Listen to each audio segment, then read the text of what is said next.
Oh, what are you doing? Not you again, let me guess. You're here to tell me that yoga is a pseudoscience and you shouldn't do it. Not really. Yoga has no scientifically proven benefits. Not that either. Yoga is a waste of your time? Nope. Then why are you making this whole video? The questions you asked, to answer them in a nuanced, unbiased, practical manner. Shall we begin?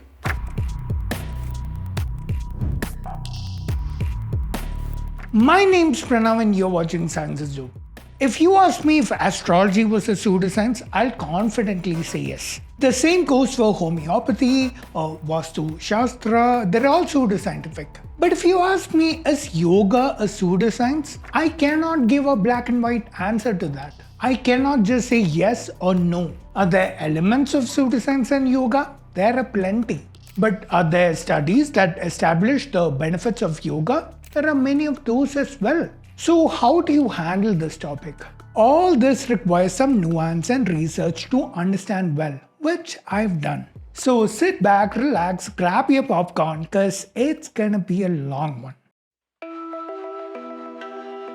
The unfortunate thing is that it's very hard to make a video like this one because yoga is something that people are emotionally attached to. So much that if they hear the words yoga and pseudoscience in the same sentence, they'll probably not only think you're a hater, but ignore everything you have to say. By the way, check for hate comments in the comment section. I'm sure there are people who haven't even watched a minute of the video, who have just read the title and began typing their wall of text. Now, I'm going to be as unbiased and neutral and factual as I can. Now, yoga is not just an exercise. Yogic philosophy is a school of philosophy that comes under Indian philosophies. Something that deals with one's mind, body and spirit. And the Hatha Yoga part of this is what describes many of the postures or asanas and isometric holds that result in strengthening of bones and muscles. I'm going to be looking at yoga purely as a form of exercise because that's how a lot of people see it as well. Now, if you come and tell me, no Pranav, you can't do that. When you're talking about yoga, you have to look at it holistically. Take the physical aspects of it with the spiritual. Now, here's the problem with that. When you take most, if not all these spiritual claims about the benefits of yoga, a lot of these claims are untestable. Claims about energies and chakras and the intangible spirit within the body, all these are untestable. And when a claim is untestable, it falls outside the realm of science. So there's no use trying to test it scientifically. You can ideate about it, you can philosophize about it, but if you claim that it has any effects on the real world, there's no way to confirm it.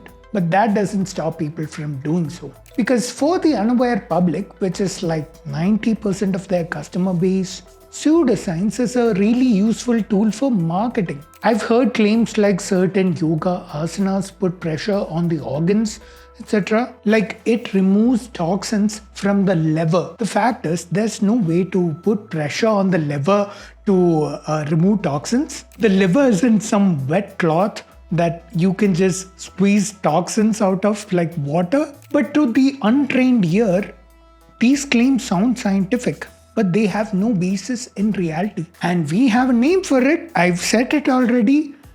It's called, drumroll, pseudoscience.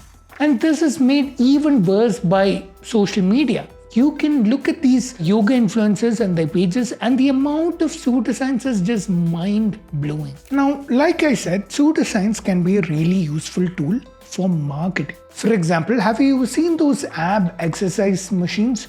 Pure pseudoscience. You don't get abs by using those machines, but it sure feels like you can. Add a couple of really fit people with visible abs, which they probably got through other means, and your revenue numbers are gonna shoot through the roof. Yoga is just like that. Take some really fit and flexible people and make them do some yoga poses, and you will have people signing up for your program left, right, and center. But we're gonna weed through all that. We're gonna look at what science is there, and we're actually just gonna focus on that. How did this ancient philosophy get a scientific evaluation? Yoga reached the shores of the United States in 1893, with Swami Vivekananda attending the Parliament of Religions. He introduced yoga to the Western world when he published his book Raja Yoga in 1896. But in it, he gave practically no importance to the physical and postural yoga, and he practically rejected the entirety of Hatha Yoga, saying it may come in the way of spiritual growth. So, how exactly did the physical and postural yoga come to dominate the whole world? In fact, when we use the term yoga, we probably mean the postural yoga asanas. So, how does that happen exactly? You have two guys to thank for that, Kuvalayananda and Yogendra. They both set up institutes to do research on yoga, Yogendra in New York and Kuvalayananda in India around the 1920s. They emphasized more on the physical and postural aspects of yoga, and they both sought scientific benefits for the techniques in yoga, with their objective being to make yoga more valid in the eyes of the West with this scientific backing. In fact, Yogendra says so in his book Yoga Asana Simplified, published in 1928. Meanwhile, Kuvalayananda's institute in India was engaged in similar activities, but he takes in as students some big names, some future big names of yoga, mainly Krishnamacharya, who in turn teaches several other influential figures in yoga like Indra Devi and B.K.S. Iyengar, etc. During this time, something interesting happens. The influence of these people changes yoga. The Hatha Yoga of the past gets influenced by gymnastics of European origin. And some of the more famous asanas, including the Surya Namaskar, were invented during this time. There's a story and an argument to be made that yoga may not even be entirely Indian. That's something I came across during my research, but I'm not gonna go into it here. This video is already too long. Maybe I'll go into it in a separate video if y'all are interested. So if you are, let me know in the comments and maybe I'll make that video. Let's come back to yoga and science. A lot of activities carried out during this period, and you can argue even today, simply used science as a tool to improve yoga's marketability. There's a problem with that. Science is a tool to learn and understand something we don't know about the world. When we use it the way the yoga community did, the results are bound to be colored with bias and thus unreliable. Let's use an analogy to understand how science as a tool is meant to be used. This is Carl Sagan's analogy. We use science as a candle in the dark to show us where to go. Imagine a dark room full of random objects that might lead us to dead ends. We are trying to find our way out, and these objects are like clues that tell us the right way. In other words, we have to find the right clues, aka the right evidence that tells us where to go next. And in this process, we understand things about the world a little bit better. The only problem is evidence is sometimes not straightforward. Let me give you a very simple example. You make a guess. You hypothesize that things when dropped, they fall. You drop something and it false. That's as straightforward as evidence can get, and it's in favor of your hypothesis. It's like you search in the dark with your candle and there's your clue, and that clue right there is your answer. You don't need to keep searching. That is, you don't need to conduct any studies or research for this. But in fields like exercise or diet or medicine, the evidence is never this clear-cut. One single clue will never give you the whole picture. Let me give you an example. You invent a medicine that you believe will cure headaches. You decide to do research to try and establish that your medicine works. You find 100 people with headaches and give them all your medicine. And voila, 75% of them don't have headaches anymore. In our candle in the dark analogy, it's like finding a clue that says this medicine cures headaches 75% of the time. That's it. You found your scientific evidence and you decide to run with it. Announce it everywhere. Do press conferences. Awesome. But there's one problem. The clue you found was not the final clue. There was one more that led from it. what if you had done your research like this? The 100 people with headaches you found for your research, what if you had done this? What if you had given 50 of them your medicine and 50 of them a random placebo or a sugar pill that doesn't have any medicinal effect?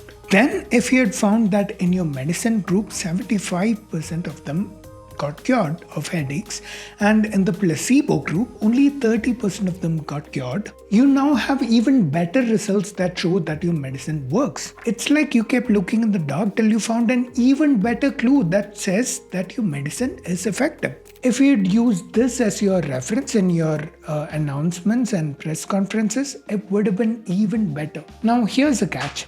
You still don't know if you found your final clue. For example, one more thing that you could have done is, you could have randomized people into your medicine group and your placebo group.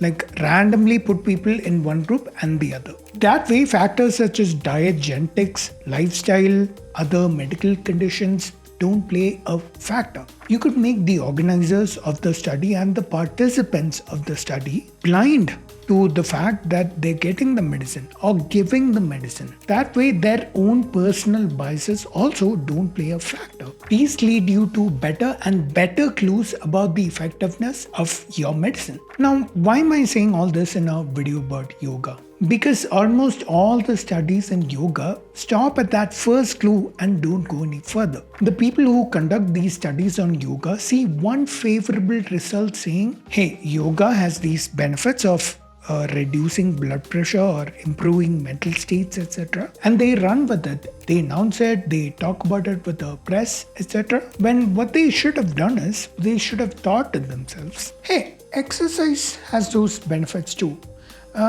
We should do a study where half the people get yoga and the other half get a specified exercise routine. Then we'll have a better picture of whether yoga gives those results above and beyond regular exercise. You can do even more by randomizing participants, by blinding, by increasing the size of the study before drawing confident conclusions. But unfortunately, this sort of quality in methodology is almost entirely absent in most studies. In fact, I'll be looking at many studies in the next chapter, so stay tuned. Almost all the studies are tainted with this poor methodology that make the results or the conclusions drawn unreliable. But I can tell that here's what happens. The people who conduct these studies are people from the yoga community, and they want to validate yoga with scientific evidence to make it more acceptable. And when they do these studies and they get some result that's positive, they might only be arriving at that first clue in the dark.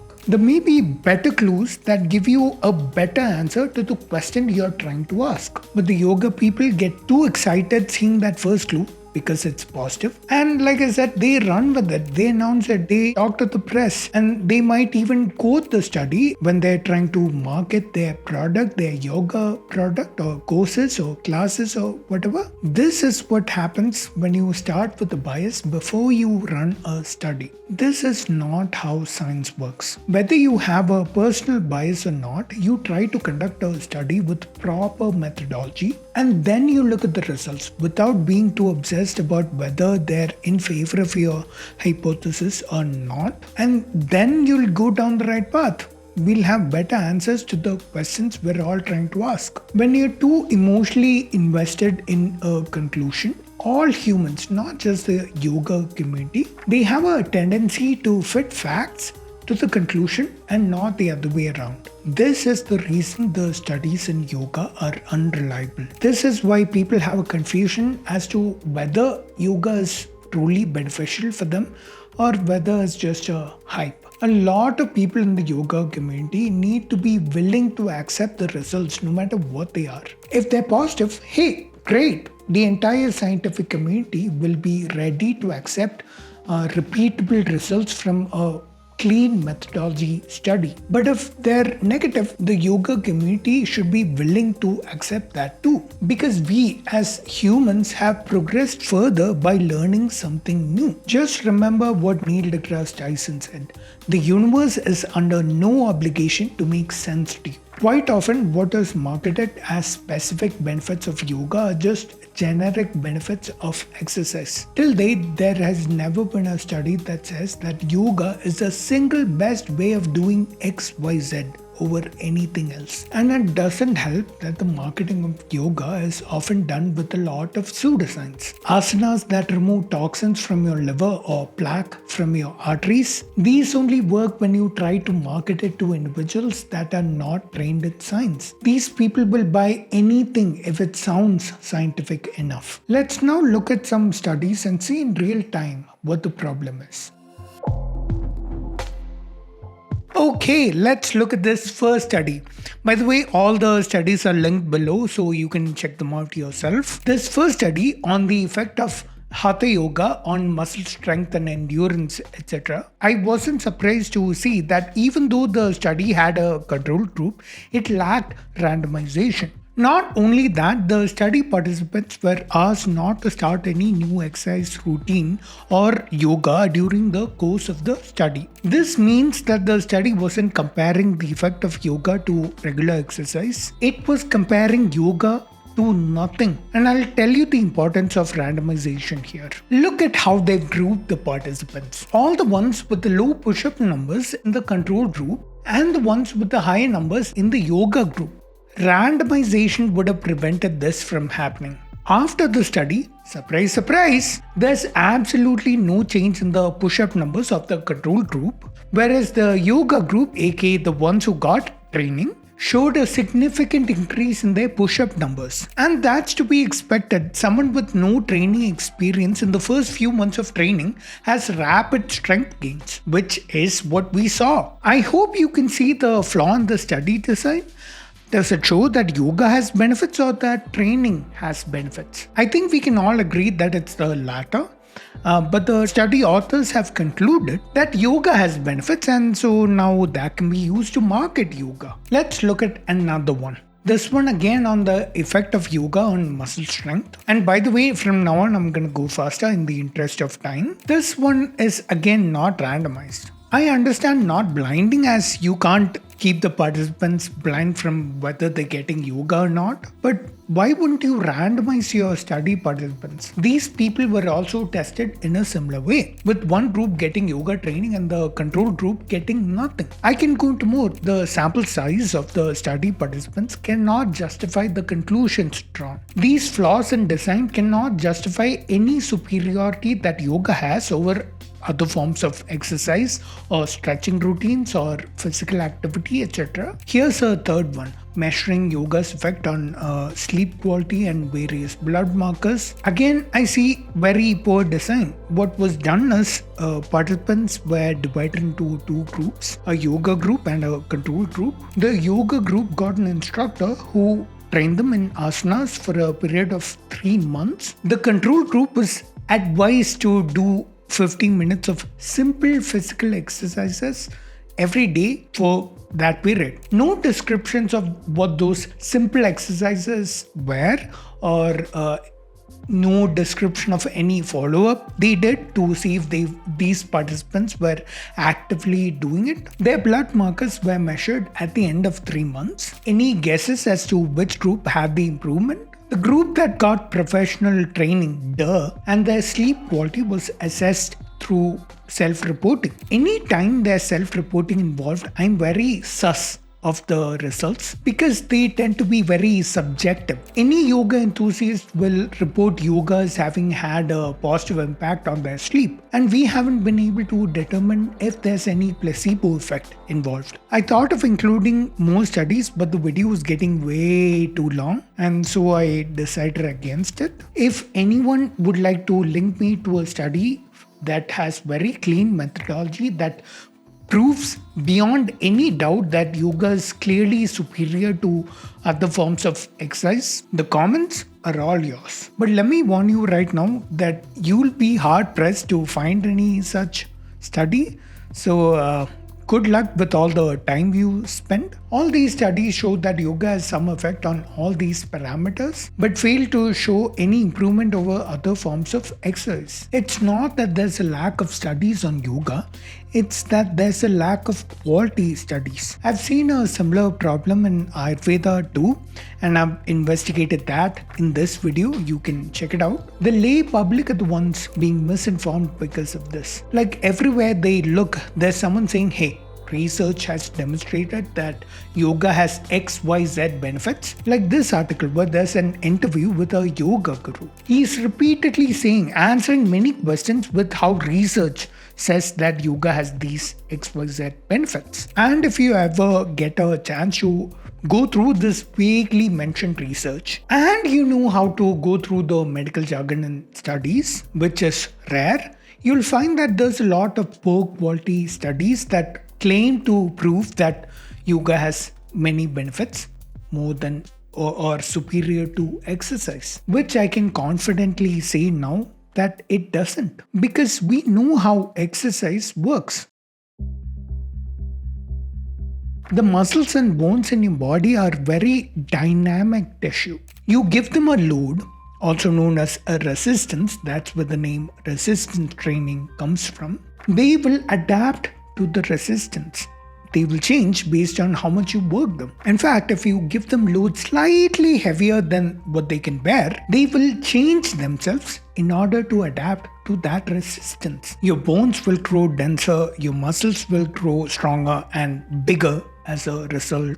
There's more, your tendons and ligaments will also grow stronger to be able to bear that load. This is basically how your body adapts to resistance training. On top of all this, exercise has been researched countless times to improve your mood, fill your bloodstream with feel-good endorphins, improve your cardiovascular fitness, improve your blood pressure, and it comes with a cherry on top that it burns calories. If you're trying to lose weight, you know that this is gonna help you do that. But I'll cover that in the next section in more detail. Let's come back to yoga and muscle strength. Does yoga help improve muscle strength? Well, yes, it is movement of course, and it involves several isometric holds, which is resistance to your muscles. But I don't see anything close to the kind of resistance or weights you get in literally any gym. The asanas and postures use body weight without any progressive increase in load. The movements are slow and sure, while it may provide resistance or improve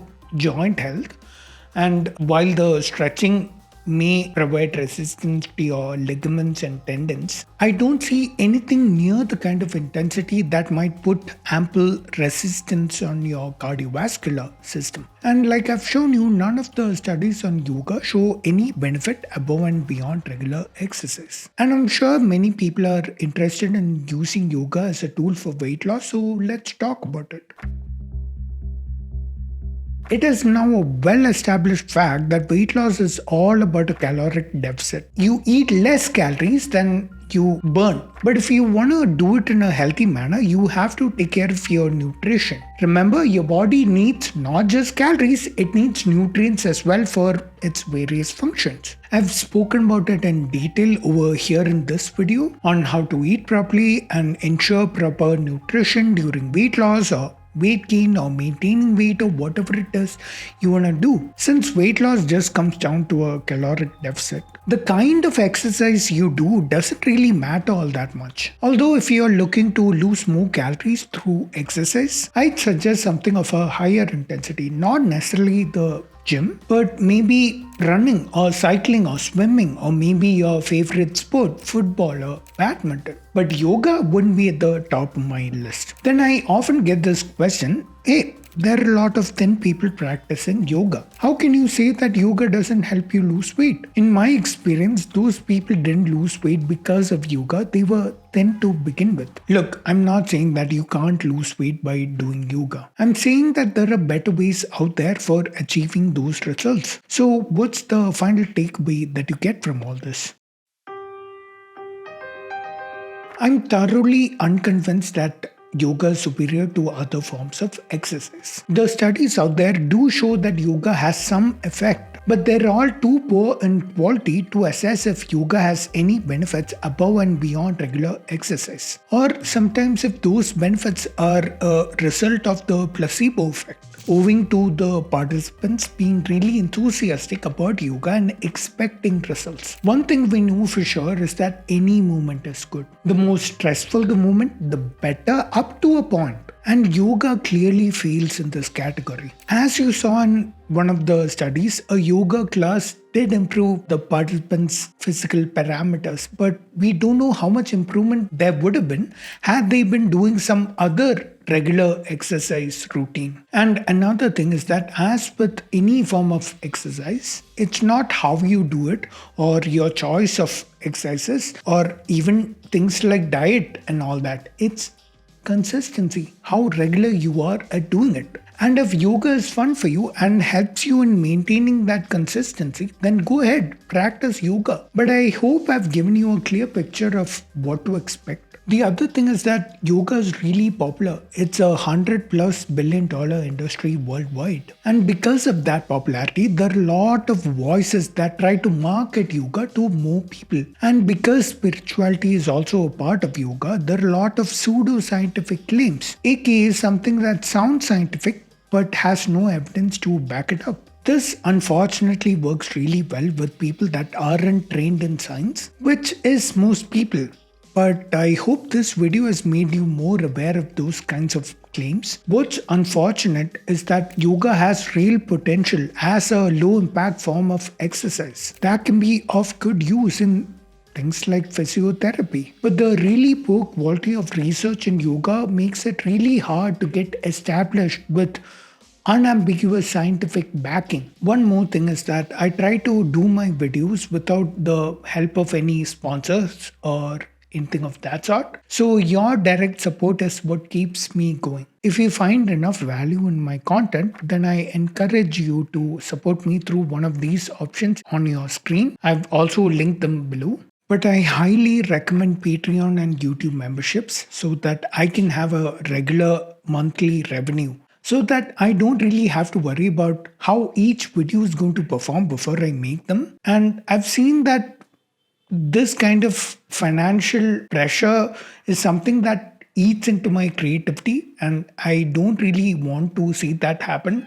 That has affected the channel in the past, and I don't want it to in the future. This channel is already going through a bit of a financial crisis, and I've spoken about that in the last two videos, particularly 2 videos back. And so if you do decide to support me, Patreon is the way to go. And you'll get special perks if you support me via Patreon. So do check that out. I'd like to thank my highest tier supporters on Patreon and YouTube. If you like this video, you might also like this one, a similar video I made on Ayurveda and how the Ayush ministry is legitimizing pseudoscience in India. I'll see you in the next one. Till then, remember, science is dope.